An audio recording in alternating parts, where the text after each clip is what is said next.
Hi friends, please subscribe to Amravati Media and press the bell icon for more latest updates. వైసీపీని వీడి తప్పు చేశానా కుమిలిపోతున్న MLC Karri Padmashri ఇప్పుడు పార్టీలోకి ఎందుకు చేరానా అని బాధపడుతున్నారట. వైసీపీ నుంచి టీడీపీలోకి వచ్చిన నాటి నుంచి నియోజకవర్గంలో తనకు గుర్తింపు లేకపోగా పార్టీ కేడర్ కూడా తనను నేతగా గుర్తించడం లేదని వాపోతున్నారు. కర్రి పద్మశ్రీని గత వైసీపీ ప్రభుత్వ హయాంలో గవర్నర్ కోటాలో ఎమ్మెల్సీ పదవి జగన్ ఇచ్చారు. కాకినాడ పట్టణ ప్రాంతానికి చెందిన కర్రి పద్మశ్రీ మత్స్యకార సామాజిక వర్గానికి చెందిన వారు కావడంతో ఆమె సామాజిక వర్గం ఓటర్లు తమకు అనుకూలంగా మారతాయని నాటి వైసీపీ అధినేత జగన్ కర్రి పద్మశ్రీని ఎమ్మెల్సీ పదవికి ఎంపిక చేశారు.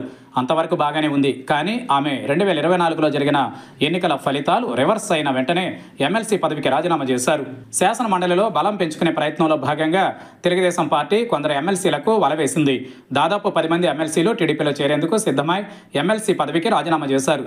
వీరిలో కర్రి పద్మశ్రీ ఒకరు.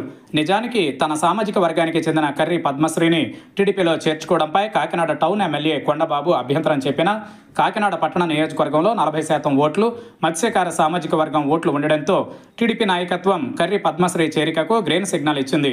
స్థానిక ఎమ్మెల్యే కొండబాబుకు ఇష్టం లేకపోయినా పార్టీ భవిష్యత్తును దృష్టిలో పెట్టుకుని పార్టీలోకి చేర్చుకుంది.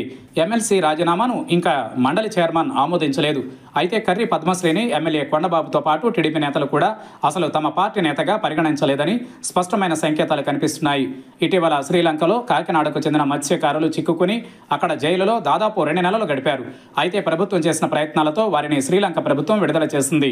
వారు కాకినాడ వచ్చిన సందర్భంగా టీడీపీ నేతలు స్వాగత కార్యక్రమాన్ని ఏర్పాటు చేశారు. ఈ కార్యక్రమానికి హాజరైన కర్రి పద్మశ్రీని అసలు ఎమ్మెల్యే కొండబాబు పట్టించుకోలేదని, పార్టీ నేతలు కూడా ప్రోటోకాల్ పాటించకుండా కార్యక్రమంలో ఒంటరి చేశారని ఆమె బహిరంగంగానే ఆరోపించారు.